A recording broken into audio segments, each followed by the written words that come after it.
4 seconds left, 4-point lead. Ball at the 2-yard line for the Bears. No timeouts left. Here's the snap. Williams looking left. Williams looking right. Williams U-turns, gets away from Huff. Still looking, backpedaling, throws, and it is incomplete. The ball game is over, and the 49ers have won it. They come spilling onto the field. What an effort. What an effort by this 49ers defense.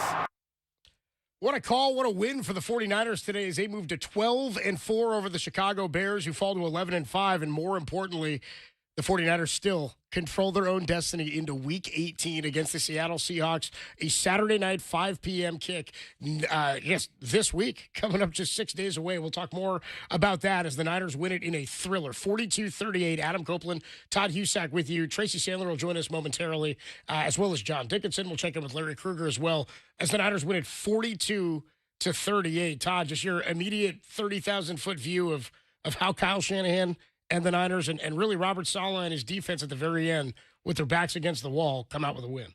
What a game.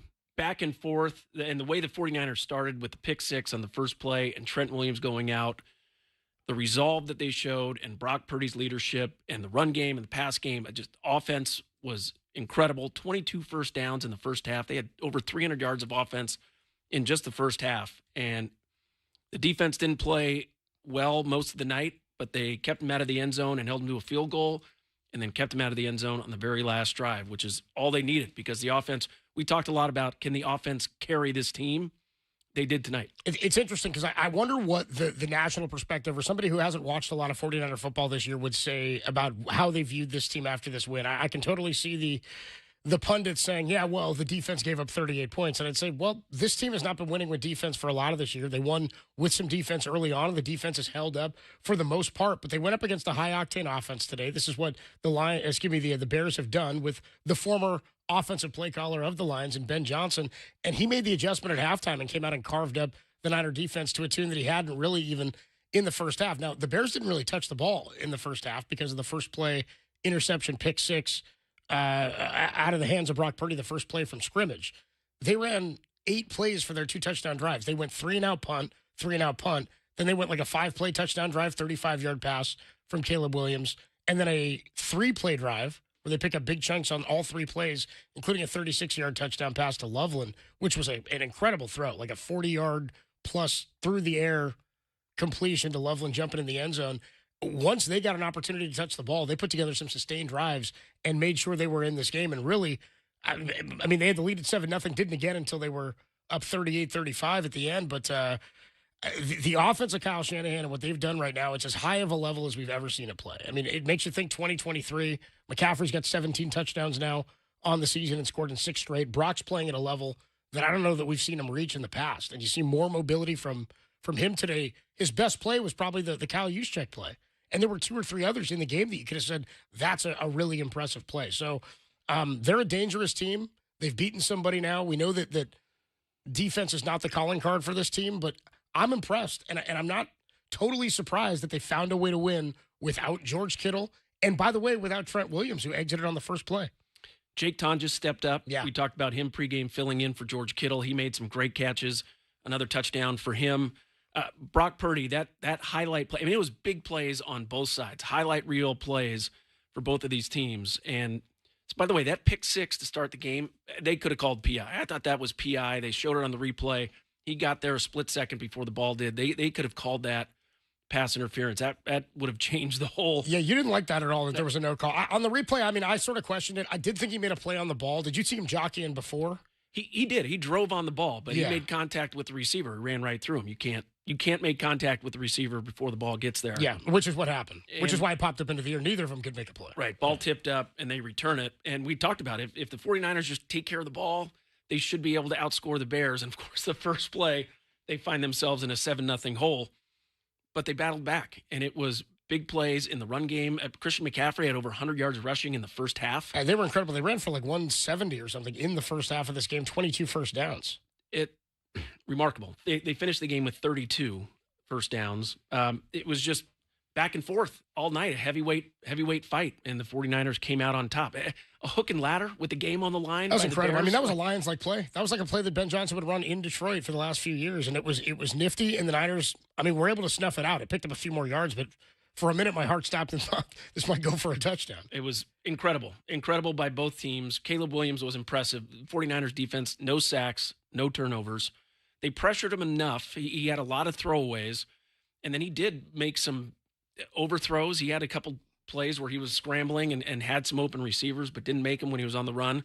So they put enough pressure on him. But Caleb Williams, when he could sit in the pocket, he dropped a couple incredible passes for touchdowns in the first half. He was impressive. I was impressed with him relative to how he played last year and how he performed last year, because he was here around this time last season, and the Niners snuffed him out, and he was holding the ball too long and didn't have guys moving downfield, and they were dangerous today, I thought. And they dealt with some injuries throughout the game as well. 808 KNBR 415-808-5627 is the number to call and the number to text if you're leaving the game or want to get involved in the conversation. It felt like a party as Niner fans were leaving here. A lot of people off for the week because of the New Year's holiday. And so I think people are really excited that the Niners are going to get a chance to play for the number one seed. I was watching the fourth quarter and the final plays of the game down on the concourse. And as the Bears were driving and they're getting into the red zone and time's running out and they went up to clock it with 4 seconds, a bunch of people kind of hands to their head and on their face went, oh, my God, dude, I don't know that I want to deal with this. And I said to a guy next to me, dude, but this is what it's about. You got to earn it. You got to get past a team like this. For everybody who said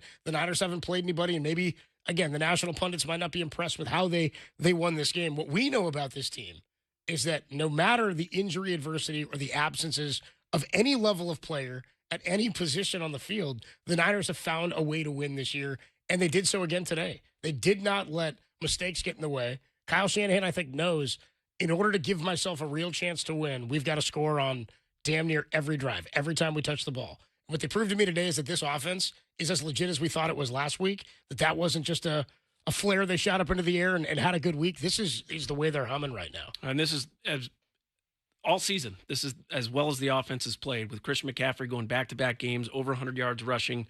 Brock Purdy, another 3-touchdown night, even after that tough first opening throw to start the game. He also rushed for 2 on QB fakes, and he scrambled and finished in the end zone. But that one play where he rolls to his left, he had the fourth quarter, the use check play. He had 2 defenders. He was pinned in. He rolls away from the one, plants his right foot in the ground, sprints towards the goal line, and then finds Juszczyk in the corner because the defenders came to stop him from rushing for a third. And great play. And that's one of the best plays of his entire career in a moment where they needed it. If Brock Purdy's playing at the highest level probably of his career, and we can talk to Larry Krueger about that. He's going to join us in just a few minutes. Brock, on the day, he goes 24 of 33, 303, 3 touchdowns through the air, and 2 on the ground. So he's accounted for 10 touchdowns and 2 interceptions in the last 2 weeks is how he's gone. 8 of those through the air, 2 on the ground, and they were legit on the ground runs. I mean, the read option play where he keeps it from McCaffrey and boots around for a couple of yards. He had the scamper for like a 10 or an 11-yard touchdown run. And then to your point, the escaping and evading pressure on the left side of the field. Felt like we saw a lot of that last year where he'd leave the pocket a little bit early and he'd start using his feet too much. I just feel like he's become as smart as he was as a rookie and as impressed as we were. His understanding of the offense, what defenses are doing, the decisions that he makes, and when he decides to move with his legs, I don't think we've seen him combine his arm and his legs together to be this impressive and effective as he is right now. But the one where he rolled to his left and scored, he showed a burst of speed. I didn't think he had a lane to score, and he turned on the jets and was able to finish. He's an underrated athlete, and we saw flashes of it last year, but now he's making defenses pay. He's getting outside the pocket. He's still throwing the ball accurately. He made a couple big-time throws from the pocket. There was the one, Ricky Pearsall, in-cutting route on 3rd down and long in the fourth quarter, and he felt some pressure to his right. Yep. The Bears brought a blitz. He just reset his feet, squared up, and threw an absolute strike to Ricky Pearsall over the middle. And then the touchdown to Juwan Jennings. Hit him right in stride where Juwan didn't have to break his stride and able to finish in the right corner of the end zone, running a dig route from the left side. It's a huge touchdown for Jennings. They'd put the Niners up. By the way, that's a 5th straight week now, or 5th straight game, I should say, with a touchdown for Juwan Jennings. He's got 9 now on the season. So while he didn't put up the yardage or isn't going to put up the yardage that he did last year, he's the best touchdown receiver for the Niners this season. Ricky Pearsall didn't find the end zone, but 5 catches on 8 targets for 85 yards. And Jake Tonjes, 7 for 60. and a touchdown. After he didn't get the one last week. And Pearsall got banged up again. Yeah, he got retaped at one point. Just once, I'd love to see him catch a pass and get right up. Just bounce up and get back in the huddle. It seems like every time he gets taken down, there's something wrong with him, but he gets taped up, comes back in the game, and makes some big plays for them. McCaffrey, 23 for 140 on the ground. He also has 4 catches for 40 through the air, so he goes 181 in scrimmage yards, does Christian McCaffrey. Adam Copeland, Todd Husak, 808 KNBR 415-808-5627, the number to call and to text. We're celebrating a Niner victory here. No matter how this thing shakes out on Saturday, it has been a hell of a season, and the Niners have put themselves in a very unique position to have the number 1 seed and be the first team ever to have a chance to run the table at home and then host the Super Bowl, which is hosted here at Levi Stadium February 8th of next year. 808 KNBR is the number to call and the number to text. Can the Niners get by with just this offense? Is this type of play sustainable? Because it's not going to get much easier in terms of the offenses you see from here on out. We'll get to your calls and your thoughts on the Niner victory, and we'll talk to Larry Krueger, who's coming up next. The Niners win at 42-38. They're 12-4 on the Sports Leader.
I mean, obviously, it's everything in terms of getting the first seed in the playoffs. And, I mean, if you win next week, that's a game in the playoffs that you don't have to worry about. And so everybody knows that. But, I mean, that's sort of what we've been playing for the last 2 games. And, obviously, we got one more. So it's got to be the same mindset for us. We got to watch this film, get better, and be ready to roll.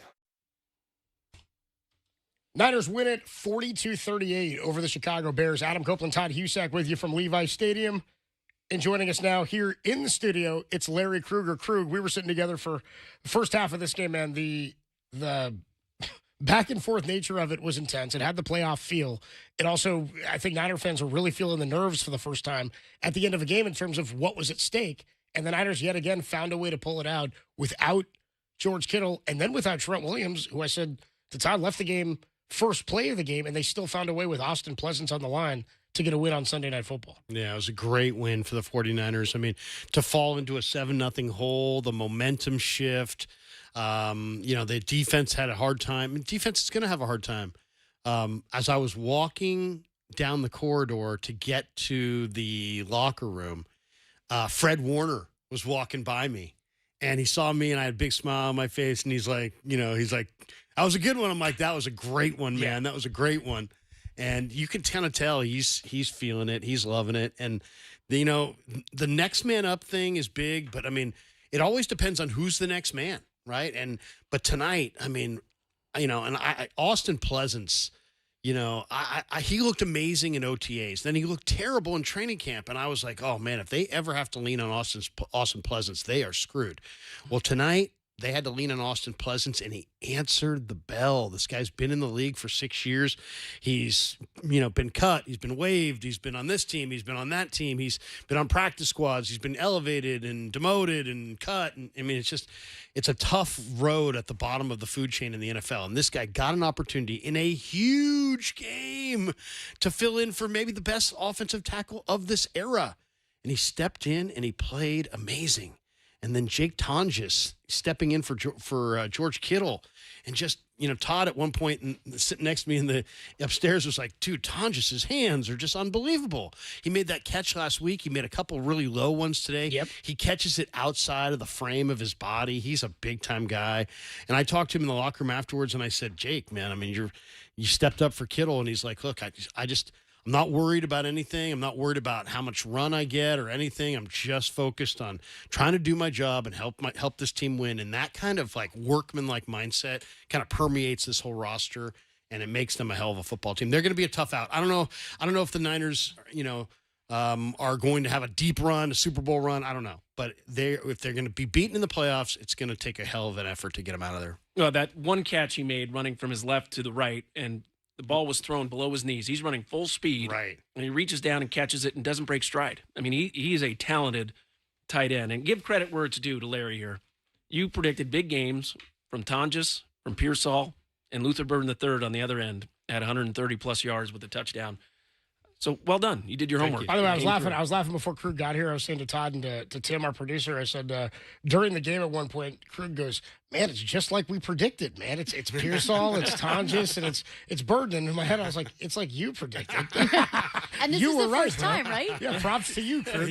Tracy Saylor joins us here as the Niners win at 42-38. We were also just talking about Brock's play. And I mean, what I learned today, or what I know now today, is that everything we saw last week about this offense, regardless of who's out there, is like tangibly legit, right? Like that's what they're capable of at their best. They can put up 40 points on any given day. I don't think we've seen Brock combine his legs and mobility with his arm talent in the way we've seen in the last 2 weeks. In the past. Yeah, the guy it's been such a weird year for Brock because he had an amazing training camp. And, I was like, wow, this guy is taking it to another level. He's got better arm strength. He's driving it down the field. Him and Kittle are just unstoppable. He's hooking up with CMC, with Demarcus Robinson, with Watkins. I mean, he just looked amazing. Then the turf toe. Then he comes back. He played terrible against Jacksonville. Then all the talk of like, well, he's not going to be the same. And I don't know what you guys were expecting, but this was not what I was expecting. I was expecting Brock to come back and to kind of be moving gingerly. And then as the games progressed, I just thought he would get worse, right? It's turf toe, and he's just going to exacerbate it. It's going to get worse, and he's just going to be less effective. It's the opposite. He has stepped in. He is better than he's looked at any point. He's in command. Todd at one point said, the turf toe, so much for the turf toe, like on that play, the Hughes check where he's like doing this Texas two-step and he's faking out both guys. And that was an amazing play. But that kind of play you don't make if you have a really sore turf toe. And so that kind of in and out thing and his mobility and his escapability, it's all there. So Now you got the guy you had in training camp, and the guy that you had in training camp was playing great. So they got a real shot here because of the way Purdy's playing. And this is a historic run of 3 straight games with 40-plus points. Everything's clicking, even without Kittle tonight. Get Kittle back for the Seahawks, hopefully. Hopefully Trent Williams will see the severity of his injury. This is an offense that can still get better. You eliminate that turnover to start the game. The fact that they were able to come back, get the ball back, and go down and score right away. And with the backup left tackle and Purdy able to shake off a pick six to start the game. Really impressive stuff tonight from the 49er offense. I was just going to say, this is what I expected when Brock came back. I'll be honest, because I felt they had Mac Jones, who was getting the job done well enough. There was no reason to rush him back, and he wasn't going to come back until he was really, really back. And so I just never thought that it would be anything different. I do think the escapability and the mobility and the athleticism is at peak right now, peak Brock Purdy. And I actually asked Christian about it. Do you think he's still sneaky athletic? And he said, no, I think he's just athletic. Yeah. It's no longer sneaky, but this is Brock. I think, again, we talked about in the pregame show, there was the recency bias of game 1, the Jacksonville game last year. This is who he is, and he's really coming into his own, and he just feels super comfortable, super confident. The Texas two-step, that was a perfect way to describe that. That was unbelievable, and I don't know, he's fun to watch, and we'll see how far he can take them. If they don't make it, it won't be because of Brock Purdy. I agree. Is this makeup of the team sustainable? In what way? For how long? In the way that it feels like, and we know who they are. Like it's week 17, and I don't mean this as a negative. Like we knew I thought they were gonna have to get into a foot race with the Bears and outscore them. We were saying before the game, maybe race to 30. At one point, Johnson, maybe it's a race to 50. Like I don't know how high it's gonna have to go, and maybe it was whoever touched the ball last was. And I really thought they got one more down, they were gonna score on the Niners. He had 4 more seconds. He was Yeah, going to score. their backs were up against it, and they'd done that 6 times, as we said before the game earlier this year. So I wonder, in a situation where it does feel right now, like even in that Rams game in week 10, where the Rams scored every time down seemingly in the second half and most of the first half, they needed one stop. And if that's all they need every week, great. And you can live with needing one. They're probably going to need more than that. Can you count on 40 points a week? You're going to be playing better offenses that are going to be capable of doing what we just saw the Bears do. If they have to play them again, it's going to be a tough matchup.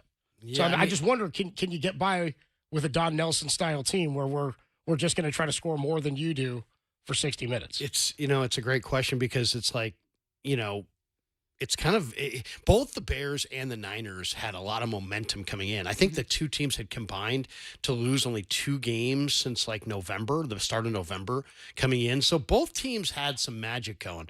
And I just wasn't sure who was going to win this one because who's got greater magic? And I bet you the Bears and their fans, and there was a lot of Bears fans here tonight, by the way. I bet you they thought they were going to win all the way until the last second because they have won this way. They've been there. Yeah. They've been there. I This thought is they what were they gonna do. win. But the Niners wasn't very have good. their own little magic carpet ride thing going, and there's a lot of Hall of Famers in that room. There's a lot of really talented football players, and they all believe one thing. They all have one thing in common. They all believe they should have had a freaking ring by now, including Kyle Shanahan, and that's just really powerful. So I think they all know that, they got a shot. And there were some years where they were the favorite and they didn't win it. And now they're not necessarily the favorite, and they're maybe not even full go without Kittle, without Warner, without Bosa. Some of these guys aren't going to come back. But there's this resolve and seriousness about their stars and about the guys who have been there. And there's a room full of about 20 of these guys, McKivitz, Brendel, guys who have tasted the overtime in the Super Bowl and don't have a ring. And I don't know, you can kind of sense the focus. So I don't know if it's their year, but they're going to be a really tough out. And I get the feeling that they're starting to believe their own magic, that they got this really good vibe, that Purdy's special, Shanahan's special, and that Salah's special, and he'll do what they need to do. So we'll see. They're flawed on defense, as we obviously know, but you never know what you're going to need. They have a Hall of Fame head coach as well, and he is doing everything in his power to keep him in every game. Can you count on them for 40 points a game? I don't know about that. And you say they're going to see better offenses. I mean, the Bears they're up there. They're a pretty good offense. So I actually think in terms of sustainability, I think they just have to sustain it. This sounds so cliche in football, but they got to sustain it 1 week at a time.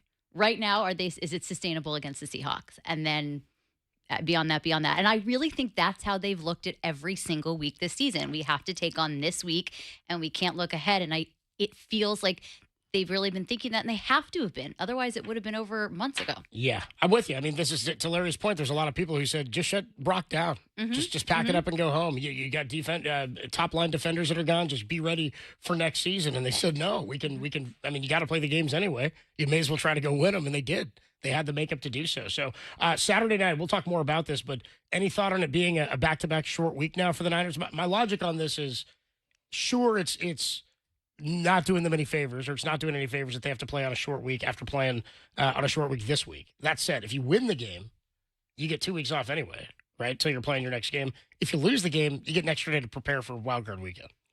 I mean, the short week's always a factor. Believe me. I mean, as somebody who's done quality control and that job, and how many NFL coaches view preparation in hours, not days. You know what I mean? It's like, how many hours do we have to prepare? So, but both teams, I guess I shouldn't say both teams are in the same boat, because they're not, because Seahawks played yesterday.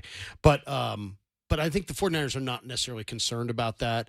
I think more than anything, if you're going to have a short week, you'd like to have it in the division, because there's always that discovery when you go watch the film, and when you know a team as well as the Niners know the Seahawks, and there's a little bit less about discovery and a little bit more on just kind of honing your plan. It's going to be tough for the coaches. I bet you the Niner coaching staff will go change, take a shower, go enjoy something to eat, and I bet you if 3 hours from now, I bet you 75% of those coaches are back in their offices. I'm not even joking. They're going to be back in their offices watching this film and getting a head start on tomorrow. So, no sleep for the weary. I don't know what to say about it. Well, it's the Seahawks played today, so it's a short week for them too. They just don't have back-to-back short weeks. They played today, and they had to fly back from Carolina, and they have to fly here. It's not far, but there's travel involved. There's travel involved. So do you think the 49ers a little bit have an advantage in that, because they played home today and they play home on Saturday? So, I think it is what it is. And I look back at the 21 season, very different teams, very different depth, but they had to go to Dallas and play on a Sunday, and then they had to be in Green Bay on Saturday, and they won both of those games. The one they lost was the one in LA in the NFC Championship game. So I think it's a factor, but I also think at this point of the season, it is what it is, and they just keep it moving. Let's get you your difference maker of the game, sponsored by Benjamin Moore Paints. Experience the Benjamin Moore retail difference at our independently owned authorized retailers today, or at benjaminmoore.com. Krug, you want to start your difference maker? You usually get this wrong too. Yeah, I mean, I'm gonna go with Ricky Pearsall. There was 3 or 4 plays where it was like, I said to Todd, man, this is a huge play, and Brock Purdy dropped back to pass and found Ricky Pearsall. Yeah.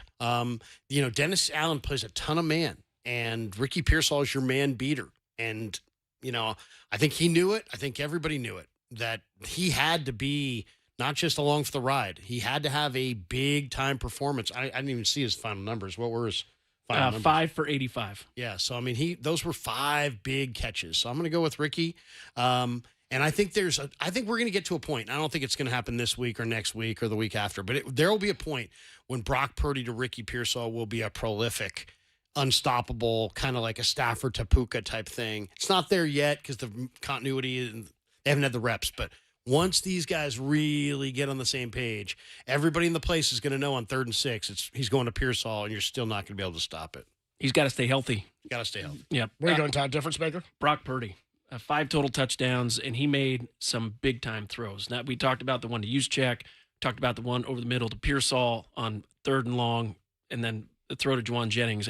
He made another throw to Pearsall where he fakes to his left, motions back to his right in the pocket, throws from the right hash, 30-yard throw to the left numbers. This is one Pearsall got nicked up on. That was a big-time throw. I mean, that was a laser 50-yard throw in the air and put it right on the money. On time, on the money. Brock Purdy was outstanding tonight. Yeah.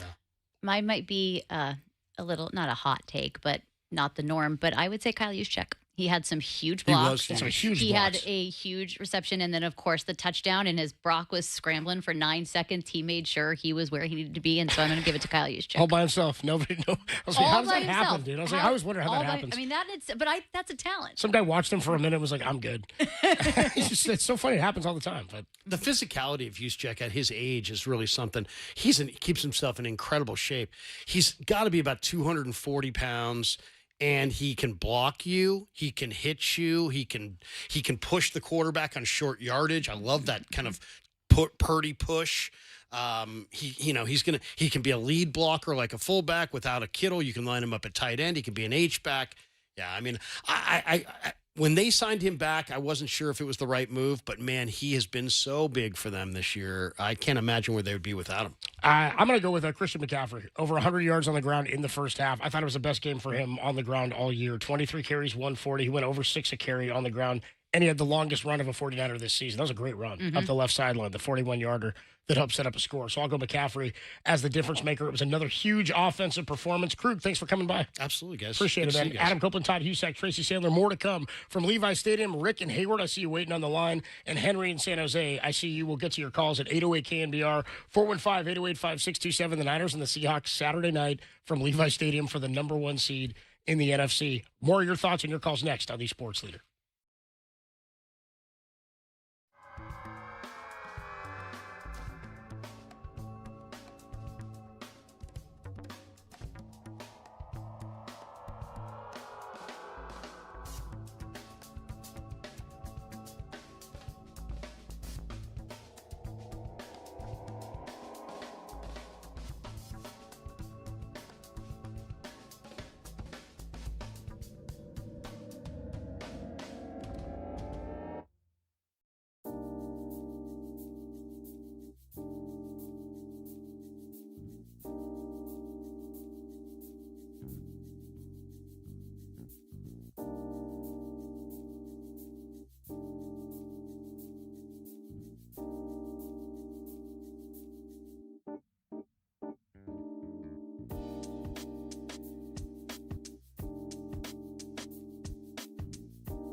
I think just the collective effort of guys just sticking to the plan, continuing to get better, straining, and I mean, there's not like one answer. I think it's 11 guys just committing to it, and O-line's been doing a great job opening up lanes.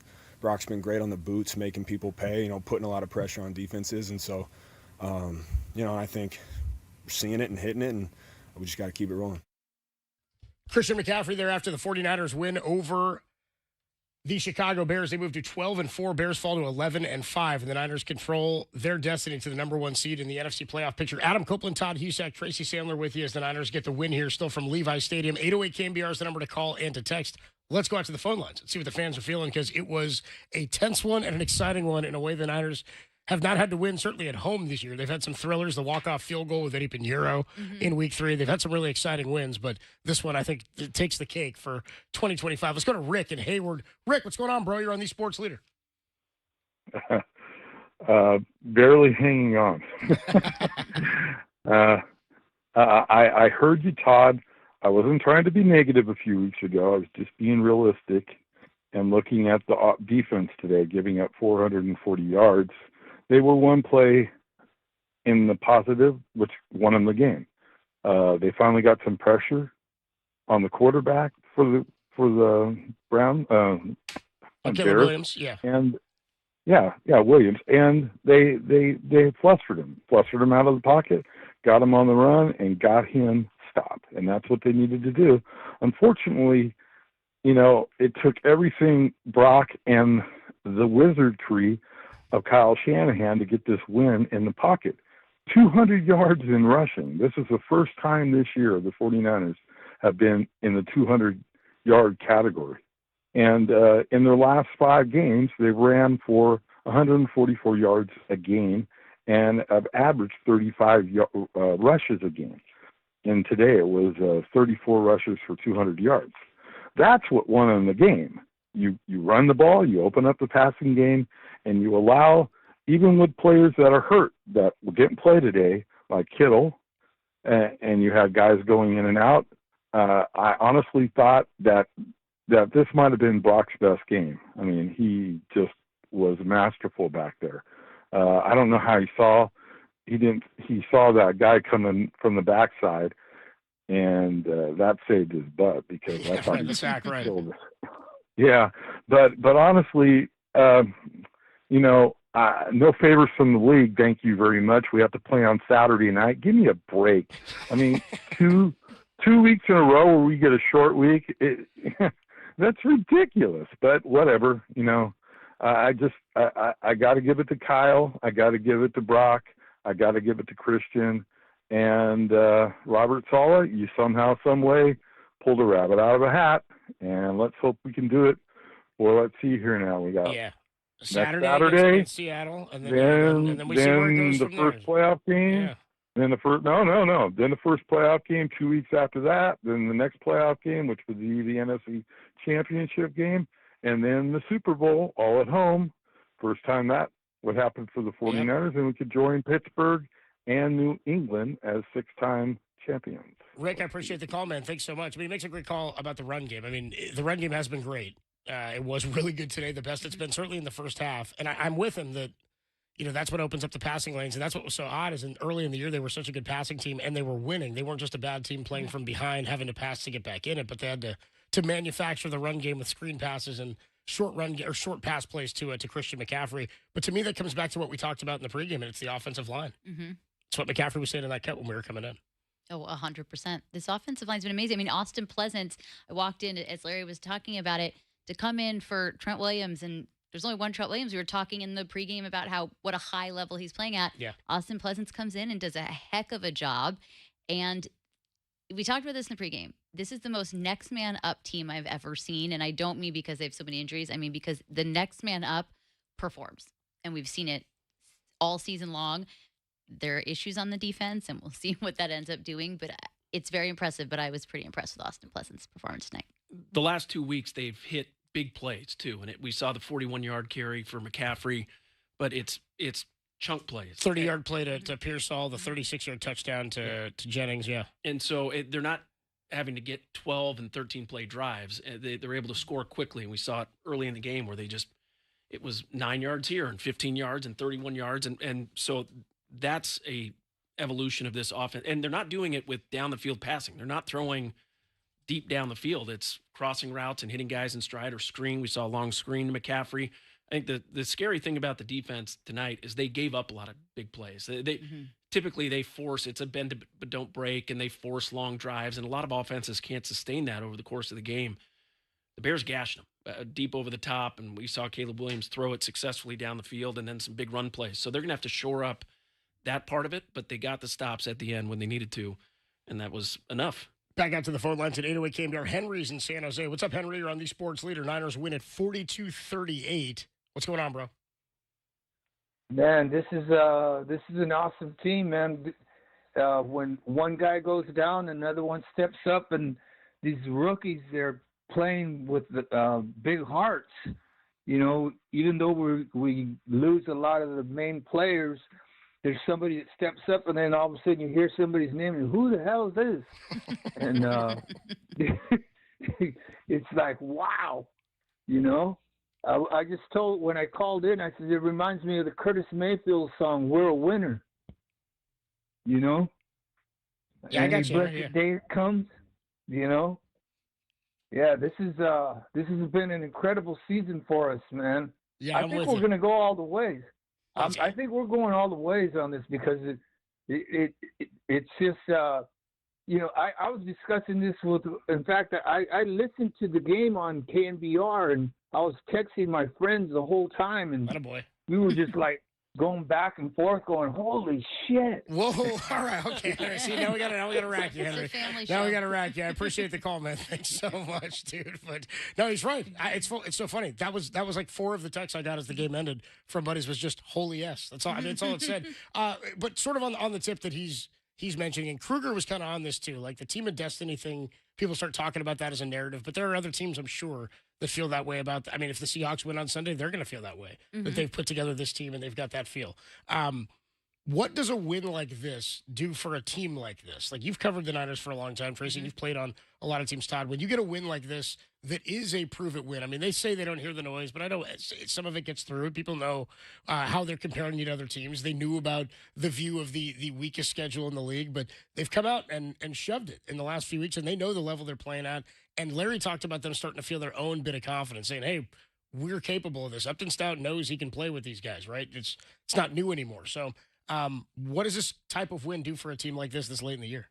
Well, I think it proves it to them, and not that they needed that, but Larry made a good point. They're believing their own magic, and that's not a bad thing, because the magic is that they can get the job done, and they've done it all season long, and it gives you a confidence late in the game. I mean, next week against the Seahawks, if they have a similar drive at the end of the game and the defense has not been playing well, but they know they can get that one stop. I even think Chase Lucas is a good microcosm of this. This was a bad drive for Chase Lucas, and then he had one very good play, and that was all he needed. So I think that's what it does for them, and I think it's similar to what it's been doing for the Bears. Is that's why they've had all these comeback wins, because they know they can. And I think that is a huge thing for them. It shows their resilience, and it proves it to the outside. I think they know, but having the confidence that they can get the job done, having the confidence that when it needs to, the defense can show up. And that's really what it is. I mean, you don't want them giving up 440 yards of offense, but when the defense needs to make a stop, and we've seen it the last few weeks, they can do it. And I think it gives confidence on both sides as well. Todd, what's it do for a team?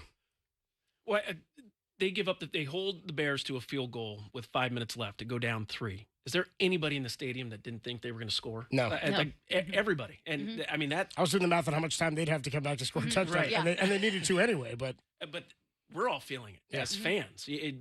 And you see it on the sideline. I mean, this is a team that believes, and they've done it now 3 weeks in a row. They're rolling. I mean, they are preparing every week. You can tell they're having good practices, and they are coming out ready to go. And I think they're winning in different ways. Like, we saw them early in the season where you said it, they had to throw because the rushing game was not there, and the defense was making plays, and they've had special teams step up. This was a drag down, knockout, slugfest, shootout, and they got it done. They got the ball back with 5 minutes left, 7 plays, long touchdown to Juwan Jennings. I mean, they are doing what they have to win games, and they're doing it different. Like, the Bears have done it a similar way, but they couldn't get it done tonight. They're fun to watch. This was and now 3 games in a row where Kyle Shanahan, he is dialing up some things that tonight it was the cross action. It was a lot of it's always pre-snap motion, but he was confusing the linebackers in the line in the first half. Big time. He was using the up back. So sometimes it was Kendrick Bourne or Juszczyk or Tonjes or Farrell cutting back, taking care of the backside run support, and the linebackers were out of position. We saw a lot of cutbacks. They pressed the strong side, cut it back, and Christian McCaffrey had some big. So he's still creating new plays in week 17, and he's feeling it. We saw some screens, we saw some throwbacks. We're seeing still different things. What I love this year about the 49ers, and it was a huge pain last year, red zone scoring, red zone efficiency. Yeah, they were touchdowns, and they were good at getting into the red zone. They were like top 5 at getting into it, and then couldn't finish. Yeah, I've seen more wide open players for the 49ers inside the 10-yard line this year than I think I've ever seen. I mean, he has taken what was a weakness last year, and they are really good. He is dialing things up. That, like Tonjes's touchdown today, there wasn't anybody within 5 yards of him. They ran it from like the 3. Yeah. So he's done a tremendous job of getting. And we talked about next guy up. You can only do that when you have a really good coaching staff who is preparing the young guys, and again creating that culture. Hey, Pleasance, you might get your chance to play.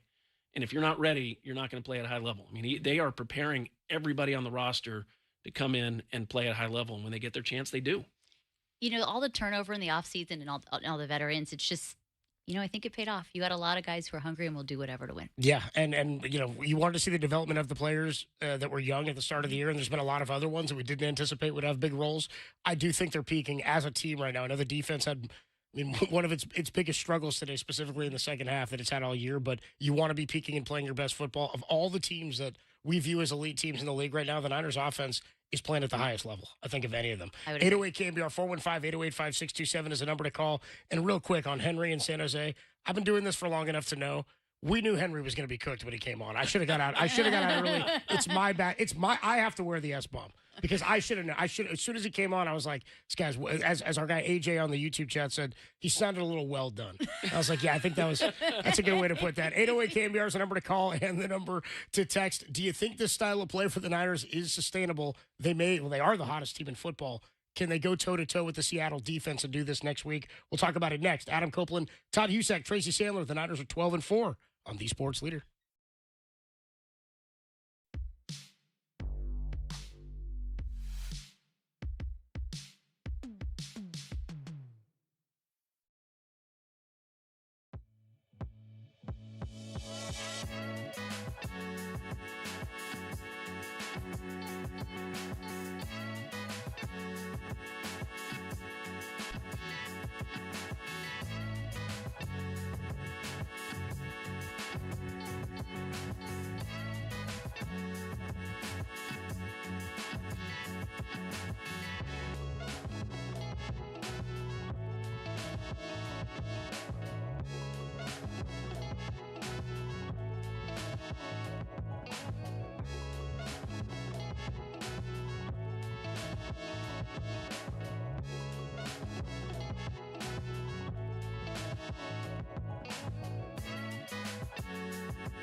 Check the mic and make sure it sound right, boys.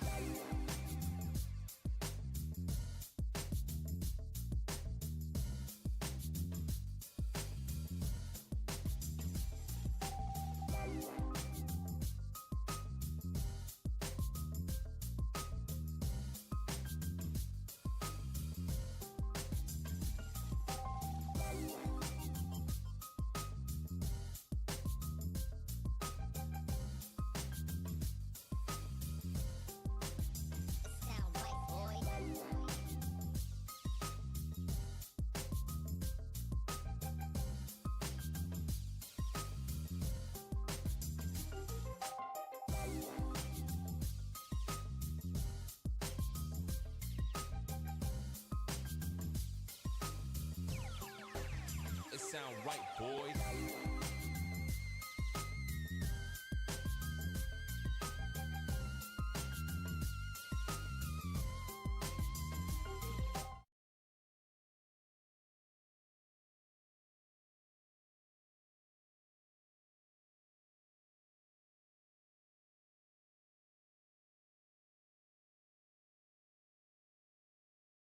I mean, he's a Hall of Fame coach. So, I mean, to be able to have him draw up stuff and scheme stuff up for us and put guys in certain positions and for us to just go out and execute, be on top of our stuff every single play, we're grateful to be playing for him, man. So, obviously, every single week he goes all in and gives everything he's got for this team, this organization, to make sure we're put in the right positions and to go out and have a chance. And so anytime we step out in the field with him as our play caller, man, we're always going to have a chance.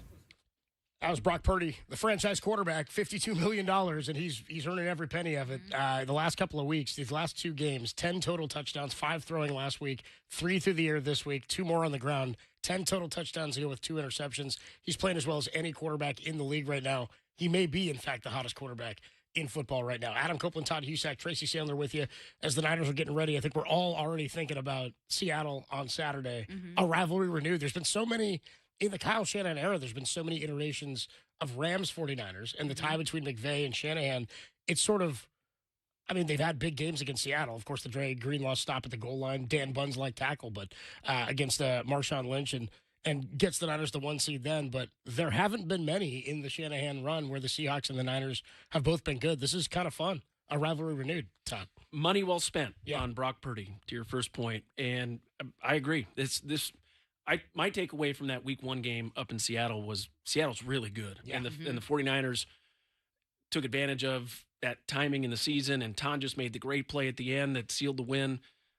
They're a good team, and they proved it throughout the course of the season. They run the ball very well. They have a good defense that can take it away and get to the quarterback. And Sam Darnold now back-to-back seasons with 13 wins. It's a pretty good quarterback. It's impressive. He's playing well. So this is a team that is feeling confident themselves. Best record right now in the NFC, and they control their own destiny. So they know what happens, what's on the line this week. By the way, I just looked at the weather report. It's supposed to be raining on Saturday. Brock Purdy, not a ton of success in the rain, but let's change that narrative. The forecast can change. Like I said, he's like a gremlin. I don't like it. You can't get Brock wet. Dude. You can't. He's like, I don't like. That's after midnight, so the game's at 5. You should be fine. By the way, just real quick side note on gremlins. I never, as a kid, even understood that. I was like, it's always after midnight. What does that mean? I'm with you. You can't. It's always after midnight. It's after you make a good point. I was always like, so when can you feed them? Yeah, when I does guess it when restart? the sun comes up, maybe. It's like, when can I? Is it like a between 2 and 6 a.m.? It's like a bar thing. Like you can't feed a gremlin then. I don't know. Last call. Yeah. Anyway, if it is raining, I mean that could be a huge factor, especially in the run game for the Niners. Also, and we'll get to this with the injury report in a minute. I mean, Austin Pleasant's great today. I'm confident George Kittle will be back, if not for Saturday, by the postseason. That would be my thought, and I think that's ideally the way he's trending. But Trent Williams, soft tissue, not something you want for a 37-year-old at this point. No, definitely not. And I think that is concerning. I also think another one is Upton Stout in the concussion protocol. Yeah. Because if he's out on Saturday, that's going to be a problem. We were waxing a fewer days to clear it. Yeah. Fewer days to clear it, and we were waxing poetic about Upton Stout in the pregame, and rightly so. And I think we saw. This is no disrespect to Chase Lucas, but you saw the difference. You saw what a difference Upton Stout makes for this defense. So those are things to think about. And then also Seattle, for all these stereotypes aside, they're very used to the rain. It rains. What did she say in Sleepless in Seattle? It rains 9 months out of the year in Seattle. So they're used to playing in the rain. So these are all factors. We'll see what happens. Forecasts can definitely change. Just don't feed Brock after midnight. I've got to take on that movie too, but I'll save that one for another time. A radio tie to that one too. I'm just like, I don't this whole thing's weird. One of my dogs kind of looks like a gremlin. Yeah, well, so just to be safe, I don't feed her after midnight. There you go. So the Trent Williams, he leaves on the first play of the game with a hamstring injury, does not return. He was listed as questionable to return and then never did. What did Kyle say after the game about Trent? They do not know the severity yet. Well, he was untaping his glove. He came out of the tent, was standing on the sideline, and he was untaping his gloves. And didn't have his helmet immediately. Early. And so he knew it was bad enough that he was not going to come back. They announced him as questionable when he came back out, and it was clear he was done for the night. So he's a guy you'd like to think would battle through it if it was close in a game like tonight where they needed him. So definitely something to keep your eye on. Yeah, soft tissue, you got to be careful because you can re-aggravate it. It may not be that severe, and then it gets more severe, and it's early in the game. I think you just have to see how it's feeling. And if he knew, I mean, this guy knows his body better than almost anybody would, right? And Pearsall banged up again. He did come back. He got it retaped, came back again, but gosh, that guy just has to stay healthy. He's a difference maker when he's out there. Yeah, and he doesn't shy away from contact, and that's it's a hard sport, and you take hits like that, and some guys take them differently, and the whole first in the pregame we talked a lot about McCaffrey and the way he contorts his body and how he takes hits and pops back up, and it's just guys are built differently. Anything else I'm missing? Upton Stout in the concussion protocol. Trent Williams with the hamstring. Ricky Pearsall banged up a bit, but played the entirety of the game. Yes. Anything else? No. I guess that's a positive. I think that is a positive. That is your injury report sponsored by Habas Law. They'll fight to make it right. Visit habaslaw.com. I was just going to say, we'll see what happens tomorrow. The dreaded Monday. The dreaded Monday. The dreaded Monday. But I didn't see anything else that would be concerning. And obviously that should make everyone feel just really comfortable. 808 KNBR is the number to call. 415-808-5627. Adam Copeland, Todd Husak, Tracy Sandler with you. I want to talk a little bit more about the defense because there's not much to be down about. They got a huge win against a good team and a team that had 11 wins still does coming into this game. So the Bears are division champions. They're going to the playoffs. They've got a good coach. They've got a defense that takes the ball away. They did everything that they do well tonight, and the Niners still won because they did what they do well. Let's talk about the defense and what it has to do in the playoffs and against some of these tougher teams to find victory. Adam Copeland, Tracy Sandler, Todd Husak. Niners win it 42-38 on the Sports Leader.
It's a blessing.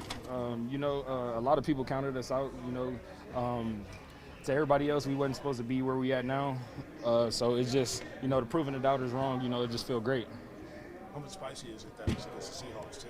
Oh yeah, it's very spicy. They know what time it is. I ain't gotta say too much.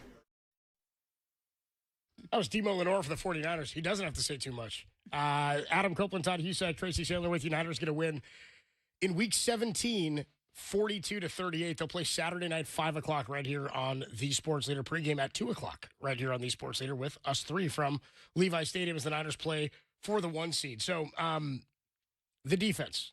A couple of weeks ago, Tracy, you weren't here, but it was against Tennessee. And after the game, everybody's feeling good. Niners got to win. And I said, if I can say one thing, it's that I didn't think the defense played all that great. And one person was saying, you're being negative about it. I said, I'm not concerned about it. I mean, this is who we thought they were, and the offense played well. But I would say today, if there was one concern, it's that, like Todd was saying, we all thought they were in trouble when the Bears kicked that field goal. We all thought they're going to find the end zone again. Nobody kicked the field goal. They hadn't punted, really. They were just, since the first 2 drives of the game, they'd figured it out in the second half, and they were picking the Niners apart. So I wonder, when you play a team like the LA Rams potentially in the playoffs, or you play Seattle next week, or you've got to play the Bears again in an NFC championship, can the defense hold up enough where the offense effectively has to be perfect? I mean, they have to be as electric this week and last week they need to be going forward as they were these 2 weeks. Just, do you think this is sustainable enough for the offense to continue to carry the defense, or can the defense figure out some way to get some stops? Because they really aren't against elite teams. They're not. No, you're good. And we haven't seen them do it. We've just seen the offense play at a really high level. So I don't know if it's sustainable. They're not going to score 42 points against the Seahawks on Sunday. Or Saturday. Or definitely not on Sunday because they're not playing. But they're not going to score 42 points against them on Saturday. So they are going to have to figure it out. I think the concern would be that personnel-wise, this defense may be playing as well as it's capable of playing. Yeah. Which is saying a lot because I think they've done a tremendous job. I think Robert Saleh has done a tremendous job putting them in a position to play as well as they can play. But it's going to be tough. I mean, I think of Sam Darnold, the Seahawks won a game where he threw 5 interceptions. They almost won a game where he threw 4. That is a good football team. So it's like you can't even pressure him in that might not actually do it. But I do think this defense is maybe playing as well as it's capable of playing, and they're just going to have to see what happens. How do you know they're not going to score 40? They do it. They do it the last 3 weeks. It's possible. The Rams torched them for 37 a couple weeks ago. They did, but then in the fourth quarter, they stopped Matthew Stafford 5 times. It's true. Seattle's a very good team. Well, what I've seen from San Francisco, you go back 3 weeks, they are playing so well on offense right now. I mean, they are feeling it, and they get Kittle back. I think the defense over the course of the season has found ways to make stops and come up in big opportunities. Like in big spots, they've made the stops like they did tonight and held them to a field goal and then kept them out of the end zone on the last drive. It's not going to be easy, but the way the 49ers are playing on offense, man, you got to believe in them. Right, with Christian McCaffrey going 100 yards the last 2 weeks, Brock Purdy playing at an elite level. I think they can go toe-to-toe with any offense. And that was what I felt last week. And that's kind of where I'm at but is that enough? I think where it's scary is they haven't gotten sacks all season. They haven't gotten turnovers all season. They're -1 again tonight on the game. You give the offense no leeway for error, really. Like, you make a mistake, they've got to make it up themselves almost. It's the big plays. Yeah. I think the big plays are what's been scary. And we saw Pollard against the Titans rip off some big runs, and tonight some big runs. I think that's the part that's a little concerning, more so than the lack of pass rush, because that's all right. You just have to accept that. Yeah. But all season they've been good at forcing teams to create long drives and sustain long drives and convert third downs. And the Bears did a good job tonight of doing that. But you can't give up the big plays. And Caleb Williams is one of the best deep ball passers in the game, and he made him pay tonight. But if they can shore that up, the defense has been bend but don't break all season. Do that, and then, come up with a couple big plays, some negative plays, some sacks, something in a big spot where they change field position or force teams off schedule in third and long situations. Because right now you only need to win a few drives, and the offense will take care of the rest. Time now for the player of the game, sponsored by Bigelow Tea. Grab a mug and tea proudly. I think I got to just go with Brock. I told you 10 touchdowns in the last 2 weeks. He's doing it with his legs. The combination of the athleticism with the arm talent and the accuracy has been really special. The interception today isn't even a pick that was like his fault. You know what I mean? It wasn't a great throw, but I think there could have been a flag on the play. It's knocked up into the air, and it goes the other way for a touchdown. But he's got 20 touchdowns in 8 games this year. Well, and I think also the thing with the pick is this says a lot about Brock Purdy. That was a disastrous first play. It was a pick six, and they lose Trent Williams. I mean, that was real. That as bad as it could have gone. Right? That could have just been the game. They could have gone for 2. That would have been the only difference. Like if they went for 2 on the just for kicks. Just for kicks. So I think it says a lot about Brock Purdy and his ability to just flush it and move forward, especially at that point, because it could have been it. Yeah, you gotta move on, and they've done that the last 2 weeks. Come back from opening scores. Go ahead. And I think what was big time tonight is he doesn't do a lot of highlight plays. Like he's so methodical and fundamentally sound, and he just throws the ball accurately and run after the catch. Like he's not a highlight reel quarterback. He had a highlight reel play tonight, that scramble where he makes 2 guys miss, and then he just made some big time throws to Juwan Jennings and Ricky Pearsall late in the game that not many quarterbacks can make, let alone make them consistently. And he is doing it week in and week out. Niners play on a Saturday night at 5 o'clock. We'll have pregame at 2 o'clock. John Dickinson, our super reporter, boots on the ground. He's going to join us next. We'll pick his brain about what he saw and how he thinks the Niners will fare against the Seattle Seahawks. JD joins us next. Niners win at 42-38 on the Sports Leader.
First and goal at the 10. Purdy from under center, turns, play action, rolling to his left, flips his hips, looks like he wants to run, now he tucks it, looking for the end zone! Touchdown!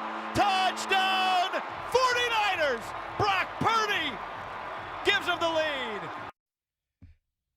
Heck of a play by Brock Purdy. That was the play Todd was just talking about, the athleticism that Brock showed. And it was interesting because I agree with you, Todd, when you say Brock's like, he's a guy who operates the offense at a high level, but he doesn't necessarily have like highlight real plays. And the Niners haven't had big game-breaking plays, deep bombs downfield or anything like that.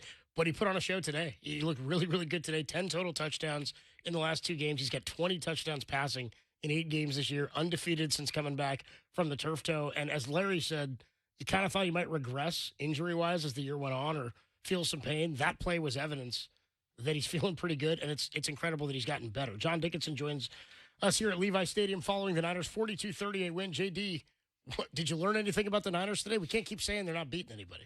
No, I mean, again, they keep answering the bell, and it's the template that we talked about, I think, in the pregame, and we have for a while. It's you got to score, and you got to score some more, and you got to keep scoring after that. I mean, give the defense credit for forcing a field goal in a big spot late, and obviously preventing the Bears from going in there on the hook and ladder play, which basically set up one final stand. I thought, I will give the defense credit.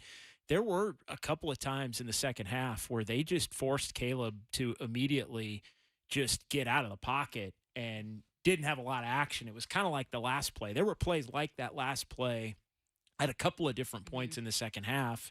And look, they didn't convert some of those and then did convert some others. I mean, the Niners really couldn't get off the field for the most part in the second half, but it's just a continuation of what we've seen this team do, and it's just find a way. If it's one big stop at the end, if it's one big hold a team to a field goal instead of a touchdown, I mean, and then the offense just, I mean, for them to do the job that they did after spotting the Bears a touchdown with the pick six right off the bat, and then to go down, you lose Trent Williams right off the top. Yep. You didn't have Kittle, so you're throwing it around to other receivers and tight ends, and I mean, just an unbelievable Brock Purdy performance. I mean, we're seeing the best that Brock Purdy has had to offer in his career here, and the Niners have absolutely had to have it. I mean, it's probably too late, and he didn't certainly play enough to be in the MVP race, but I mean, if he had been doing stuff like this all year long, he'd probably be the MVP. However, and I'd add this, I don't think the record would be much different. No. Well, because they won a lot of games with Mac. It's not like they would have won a lot more, maybe one. It's interesting. I mean, that's where the debate came from. But I hear you. I'm with you on that. And so it's been spectacular. And I mean, just what a game. Yeah. Also, I mean, there are very few. I mean, I can go back and through years traveling and covering the team and games here. And I mean, for a regular season in the last decade, let's say the Kyle Shanahan era, I mean, this has got to be a top 2 or 3 or 5 game for sure. I mean, for the 3 this one stands out, the one in Seattle in 2019 when they were playing for the 1 seed that Sunday night in week 17, and the game in New Orleans from the 2019 season that they won 48-46 with Jimmy Garoppolo battling Drew Brees back and forth in the Superdome. Those stand out. This is probably the number one game here that I can remember, just in terms of sheer entertainment value, especially in the regular season. Yeah. That was back and forth, and the Niners won it. So great stuff tonight. It was big plays by both teams, back and forth, and fun offenses to watch, and players making plays all over the field. You brought up the defense. The last drive, the Bears had 8 incompletions on that last drive. Yeah. I mean, the defense did step up, and they forced. They batted some balls down. One was a spike. They made it hard on him. They made him really have to earn it. And I thought they forced some clock management stuff with Ben Johnson. Like, I think he probably should have taken a timeout with about 50 seconds to go. He didn't. They let the clock kind of run. Then they wanted to use a timeout to make sure that they got the 4th down play. I think if they had used the one earlier, they would have not needed to use the one on 4th down because they wouldn't have been so scattered there at the end. And I think that could have left them with an extra timeout and a little more time on the clock than just the one final play after the hook and ladder. They would have been able to take one after the hook and ladder, still have one, but had more time on the clock. Well, correct me if I'm wrong. I think the Niners had a timeout at that point, and I think Kyle looked like he was getting ready to call one, and then he saw that they were disheveled and sort of scattered, like sort of all over the place, and he just let it play. So I'd say props to Kyle on that, dude, for reading the room. You know what I mean? Definitely. And I think to your point, because they made it a little more difficult, it wasn't smooth. I think it forced a little bit of 6 seconds here, 3 seconds there. And that wound up being the difference between them. If you're telling me that the Bears have 4 plays from the 3 or the 4, then maybe we're having a different conversation. But they had one shot, and for one play basically was that was the game. The Niners were able to come up with a stop, but again they flushed him out and made the whole thing scattered. He still almost made the throw, but man, and just the exhaustion too. I mean, that was the other thing that stood out. And from being in the locker room post game, I mean, just looking at guys. How often do you see guys just take their helmets off at the end of a game and just drop to the ground? I mean, I felt after like a victory too. Half the Niner defense did that in the end zone when that ball went incomplete. When we're tired watching the game up there, like just emotionally, it was. I mean, incredible. It had to be an emotional game down on the sideline. We saw Fred Warner. There was a clip of Fred Warner celebrating on the sideline with his teammates, hugging Tatum Bethune, who had another big game, 11 tackles for him. But the secondary, we talked about the defense getting gashed. And I think that's something they have to shore up. It wasn't bend but don't break. It was giving up big plays for that Bears offense, both in the run game and the pass game. But I think to answer your earlier question on if it's sustainable, it was not bend and don't break. You're right, because they did get gashed. But at the end of the day, it was bend but don't break. At the end of the day, they got it done. They got the one stop. They got gashed and they still won, which is not something I would have thought they would have been able to do to that point. 100%. So maybe it is sustainable. I mean, yeah, maybe. And it also sort of plays to what I was saying about the Bears' 6 wins this year, the only team to ever do it when trailing with under 2 minutes to play, and they did it last week, right? I said, that's not a way to live. It's good to have that in your bag and know you're capable of it, but it's not a way to make a living in trying to win a championship. Today, they finally broke in that scenario, and they got close. They got really close. They got really close. I would also say, in fairness, that the way the Niners are living is probably not the way you want to live either, but why not? I mean, at this point, they've run the table to the point to where now if they can figure out a way to do it against a less explosive offense than the one they faced tonight, then maybe the one that they faced even going back to last week in Indy, as crazy as that is to say with a 44-year-old Phillip Rivers, I mean, they are going to face a better defense for sure in Seattle. But, I mean, why can't they do it one more time? I mean, I think they can. And then, you get a couple of weeks off, and I think – at that point, you just let the chips fall where they may in terms of the opponents and the matchups and all those kinds of things. You'd much rather be in that position and deal with it than not be in that position and go into Philly. 49ers going to win 42-38 over the Chicago Bears, who have won the division. They're champions of the NFC North. They just haven't figured out if they're going to be the 2 or the 3 seed yet. We'll see what happens as Week 18 plays out. The Niners play Saturday night against Seattle. We'll take a quick break. We'll come back here with a little bit more. We'll be with you till about 11 o'clock tonight here as the Niners win at 42-38 on the Sports Leader.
They're at the Bears' 38-yard line, second down. Purdy drops back. Purdy steps up. Purdy throws middle. There's Jennings. He's got it. Inside the 20, the 10. He's gone! Touchdown! 49ers back in front. What a call from Guy Haberman today. That was the final score for the Niners and the game-winning touchdown. Brock Purdy to Juwan Jennings, 38 yards. That wrapped up a 7-play, 75-yard touchdown drive. By the way, the Niners had drives today of 9 plays, 65, 3 plays, 66, 9 plays, 75, 15 plays, 72, 8 plays, 65, 7 plays, 75. All of those resulted in a touchdown. And then we'll make that the final touchdown. The drive of the game sponsored by El Cerrito Honda. More than just a car dealership. We're family. Adam Copeland, Todd Husak, Tracy Sandler here. We're family, guys, as the Niners have an opportunity to play for the 1 seed next week. We were just talking about the vibe around the game. About, did we feel like they were going to win? Did we feel like they were going to lose? I felt really good about it, even into the fourth quarter, because I feel like this is who the offense is. I'm confident that when they get the ball, they can go score when it's their turn to go score. 2 weeks now in a row, they've flipped the script after falling behind. And while we talked about how the schedule was light for them, people might say they weren't battle-tested. I think they are battle-tested. Mm-hmm. I also think that they're prepared for these games because they are battle-tested in a different way throughout the course of the season. Losing your quarterback. Maybe we can run through all the injuries. And one we never even bring up, they lost their first-round draft pick. Yes, in Michael Williams. We never mention him. We're always talking about Bosa and about Fred Warner. That was a massive loss. He was huge in the run stop game and was really starting to learn and develop. And I was excited to see him be thrown into the fire for the second half of the season. So for all the injuries they dealt with, and to Trent Williams saying a couple of weeks ago or a month ago that when you lose a player like Fred Warner, there's a mourning period. Like, that's emotional for a team, especially a football team. They're battle tested in a different way. And so I don't think there's much that's going to phase this team, certainly not this offense. They've beaten the top 3 teams in the NFC now, with the Seahawks, the Rams, and the Bears. Like their schedule has been not as difficult as some of the other teams, but I mean, look, the Patriots have 1 win over a team that's 500 or better. Like they've still played some pretty darn good teams and taken care of business, and then they took care of business against teams that they should beat. The teams that they have lost to are most likely going to be playoff teams. So the way they're doing it right now, they're playing their best football at the right time. Bring it on. I think that's the way they feel. Hey, they're not even talking about it. Tracy made the point, it's 1 week at a time. With this team, I think it really is. Like, let's prepare. We play our game. We can beat anybody, right? They're not. They did have the one bad turnover start the game, but they don't have a lot of penalties. They don't make a lot of mistakes. And they can overcome. They feel like they can overcome anything. And right now, they're playing like it. It'll be interesting next week because I do think this team leads the league in almost interceptions. I've never seen a team that almost intercepts the ball more than the 49ers. But Sam Darnold, for as well as he's been playing, and we talked about earlier, he throws a lot of interceptions. He'll throw some picks. So can they? It's one of his favorite things to do.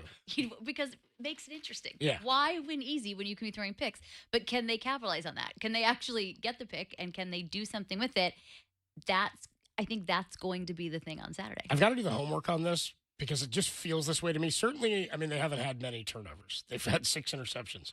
But if we looked at the 6 interceptions, I can say with almost certainty at least 4 of them I know on the ensuing drive they scored. So while the Niners, like when other teams do make mistakes or fumble and they turn it over, even in last week's game in Indy is a good example on the kickoff after their opening score to tie it at 7. Seemingly they take advantage of the mistakes the opposition makes, and they don't get called for penalties. It's something else that they're good at. Is they don't kill themselves and they take advantage when teams do hurt themselves. So I don't know I don't know what the number is, but I know in my head I can think of at least 3 times where they've turned the ball over and then turned it into points. So it is something they've been good at. I mean, you just want the offense on the field for as much of the game as you can. And I think today that was a big thing, the time of possession. That's the other thing. I mean, that Bears defense was exhausted. Yeah. I mean, they had the ball for 8 minutes in the first half, Todd. Yeah. Yeah. It was, 22 minutes to 8 in favor of the 49ers. And the two big things we talked about in pregame: third down conversion. They were 7 of 10 and then converted to fourth down. So really eight drives, or 8 times they were able to convert.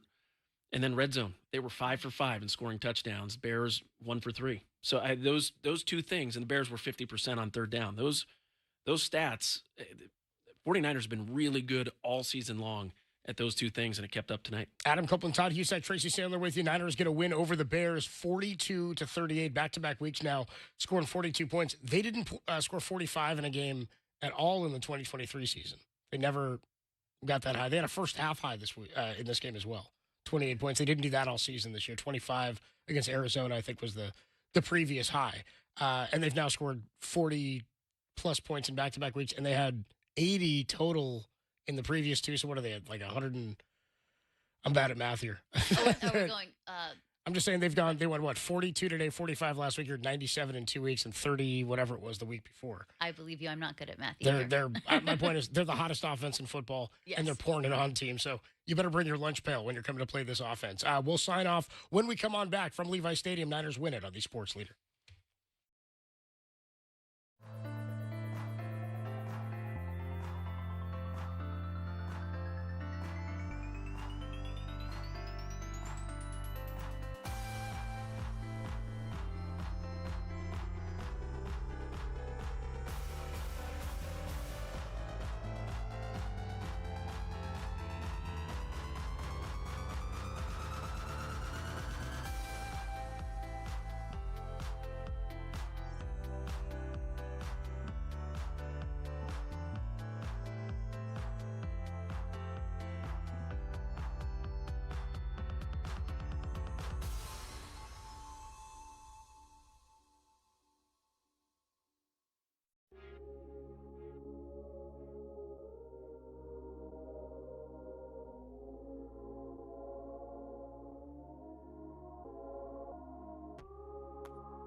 Four seconds left, 4-point lead. Ball at the 2-yard line for the Bears. No timeouts left. Here's the snap. Williams looking left. Williams looking right. Williams U-turns, gets away from Huff. Still looking, backpedaling, throws, and it is incomplete.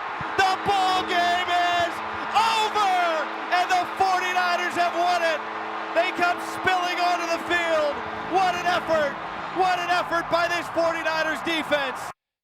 I mean, one of the all-time great games at Levi Stadium. You know, what did it open, 2014? It's one of the great wins in the Kyle Shanahan era. It's a great 49er regular season win. I think a lot of people will remember, but for this stadium, for sure, one of the all-time great wins. I mean, I love the Lions game, the NFC Championship a few years ago. We've had magical, like, big nights where, you know, you beat the Packers in the NFC title game and Raheem Mostert goes off and all that. But in terms of a game that came down to a goal line stand like this, I mean, this is up there with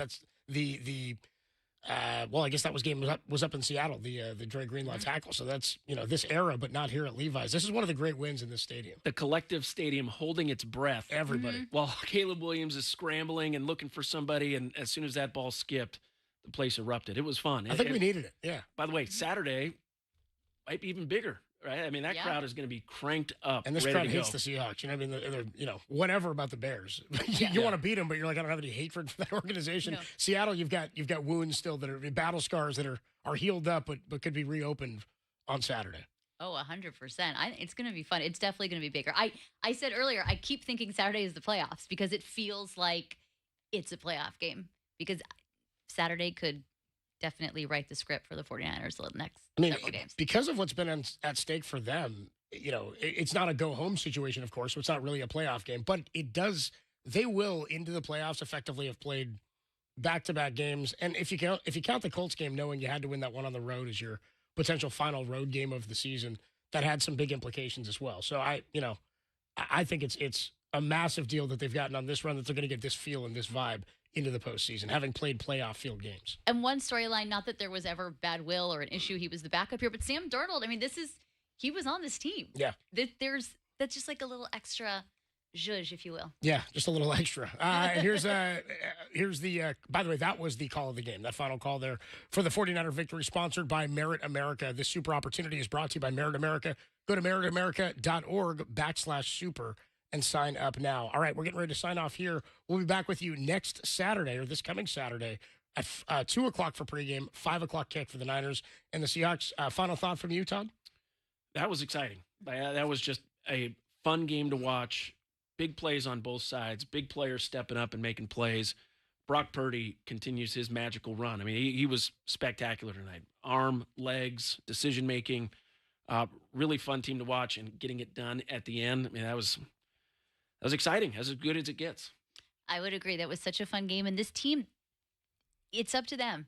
Honestly, I think the sky is the limit for them. They are definitely in contention for the Super Bowl. It's kind of the way the league has gone, but it's up to them. If they can keep playing at the level they're playing, especially the offense, then they will be playing here in February. I think it was week 10. I said it to you guys after the Rams loss. I said, it feels to me like, because of the way the season has gone with players in and out of the lineup, it felt like every game was a 1 week season. Mm-hmm. And now it comes down to one game, and it feels like it's a totally unique situation that we haven't felt all season long. The tense nature and the vibe at the end of this game, Todd, you said everybody holding their breath. It's not really something we've had this year. And it's something that I think you need, even as a fan, to callous up for the playoff run. So it's a tense time. It's an exciting time. And I think they're peaking at the right time. The Niners and the Seahawks on Saturday, 2 p.m. pregame, right here on the Sports Leader, 5 o'clock kick for the number 1 seed and a bye and to hold home field throughout the NFC playoffs. Thanks to Tracy for being here. Great to see you. I'll see you Saturday. Happy New Year, Todd. Happy New Year. We'll see you on Saturday. Thanks to our guests today. We had John Dickinson and Larry Kruger stopping by. Kyle Haar back at the studio. Chips McCarthy, Anthony Garcia, and our producer all season long, Tim Webb. And on his birthday, Niners get a victory. Happy birthday, Tim. All right, we'll hand it back to the Sports Leader, where the sports will continue. The Niners have beaten the Chicago Bears 42-38. They play on Saturday for the 1 seed against Seattle, and it's only here on the Sports Leader.